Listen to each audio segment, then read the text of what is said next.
Je m'appelle Minter Dial. Je travaille chez L'Oréal depuis 16 ans. J'ai quitté le mois de septembre 2009 pour lancer ma propre société qui s'appelle The Mindset. Et The Mindset, c'est une société qui est orientée sur la marque et le numérique. Je dis toujours, c'est pour aider les marques à devenir personnelles, en fait. Et je le fais ça autour de 3 angles. Un, c'est le conseil. 2, c'est le coaching. Et là, c'est le coaching plutôt de PDG pour aider les PDG à bien comprendre comment utiliser le numérique. Et le troisième aspect, c'est en tant que speaker professionnel. Donc, ça veut dire être sur scène et raconter ça dans les conférences, le monde entier, dans plusieurs langues. Quand ils viennent me voir, ce n'est pas parce qu'il y a une crise particulière sur leur réputation. Ça, je ne suis pas l'expert là-dedans. En revanche, ce qui se passe très souvent, c'est qu'ils sont très étonnés. Je vais regarder leur réputation en ligne et en fait, le gros problème, c'est qu'il n'y a rien. Et il y a tellement d'entre eux qui ne se sont pas préoccupés de ça en disant que ça ne fait pas partie de mon besoin, ça ne fait pas partie de ma tâche, de ma position. Mais en revanche, moi, je les explique que c'est vraiment important.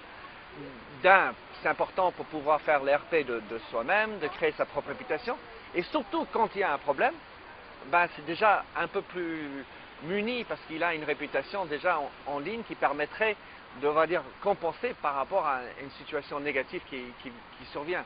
Donc c'est plutôt qu'il n'y en a pas déjà de réputation en ligne, ce qui pour moi a une mauvaise réputation. Et c'est ce que je leur explique. Quand je vais aller voir un PDG pour essayer de le coacher pour ce qui se passe sur l'Internet, ma priorité c'est de regarder vraiment quels sont ses enjeux. Parce qu'à partir du moment où je suis sur ses points nerveux, les vrais problèmes qu'il a sur son business, je lui montre et j'expose toutes les solutions qui existent sur l'Internet. À partir de ce moment-là, il est plus engagé et plus motivé pour y aller.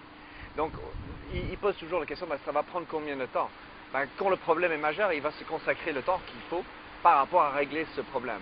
Donc, c'est un des moyens d'amener quelqu'un à comprendre comment y aller et retrousser ses manches. Retrousser ses manches pour y arriver parce qu'en fait, il faut avoir la main dessus, il faut comprendre comment éditer, il faut comprendre que quand je pousse ce bouton publier, ça vient en direct. Et donc, ça va avoir cette aisance pour participer et éditer. Ne vous préoccupez pas de créer, vous, votre site. La communauté est peut-être déjà existante, saviez-vous, qui sont en train de parler de votre marque déjà. Donc votre réputation vous précède par rapport à ça très souvent, surtout si vous êtes dans un domaine où il y a des gens qui sont extrêmement fervents de votre produit ou enfin, de votre industrie. Donc sachez ce qui se dit de vous ailleurs, avant de vous préoccuper d'avoir votre plateforme, votre site. Donc il ne faut pas toujours réfléchir à ce que moi je vais communiquer, il faut plutôt réagir à où est ma communauté, participer là où ils sont et savoir y participer. Je suis très focalisé par rapport aux consommateurs, que ce soit en B2B ou B2C. Et donc, aujourd'hui, le consommateur est en train de bouger. Donc, si l'entreprise n'a pas envie de bouger, bon, il va louper une coche par rapport au consommateur. Et dans cet esprit-là, le consommateur, il comprend bien que les produits sont bien. Il y a toute la communication à l'ancienne qui est one-way, interrupteur, qui est par la pub, etc. Ça, il en faut. Mais à côté de là, les vraies marques, celles qui vont marcher davantage demain, surtout avec les jeunes, c'est celles qui arrivent à créer non seulement de l'interaction et à avoir une écoute par rapport aux consommateurs, mais qui créent une émotion et une expérience. Et pour ça, sur le net, il y a des moyens extraordinaires de le faire.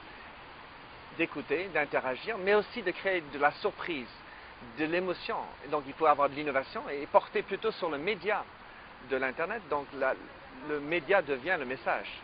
Et il y a encore beaucoup de terrains là-dessus qui sont importants à faire. À partir du moment où on est dans le B2B, on est dans un cycle de vente qui est plus lent. On est avec des gens qui sont sur un créneau plus étroit, sur des expertises, et forcément une communauté qui est presque innée. Et c'est là où la capacité d'un média social a tout son avantage. Et en fait, si on regarde les statistiques aux États-Unis et au Canada, c'est plus fort le pourcentage de business B2B qui sont dans les médias sociaux que les sociétés B2C, qui pour le coup sont en train par rapport à ça. Et c'est étonnant. Enfin, c'est étonnant, on va dire, au premier regard. Mais si on comprend que la communauté est forte, elle est connue, peut-être elle est peu petite, mais ce n'est pas une question de quantité, c'est une question de qualité. Et c'est ça qui fait que c'est fort. Donc, en effet, il y a des moyens, il faut faire différemment par rapport à ses objectifs. Il faut connaître son audience, parce que s'ils ne sont pas là, ben, ce n'est pas la peine d'y aller. Mais dans le B2B, je dis, très souvent, ben, c'est le premier endroit où il faut le faire.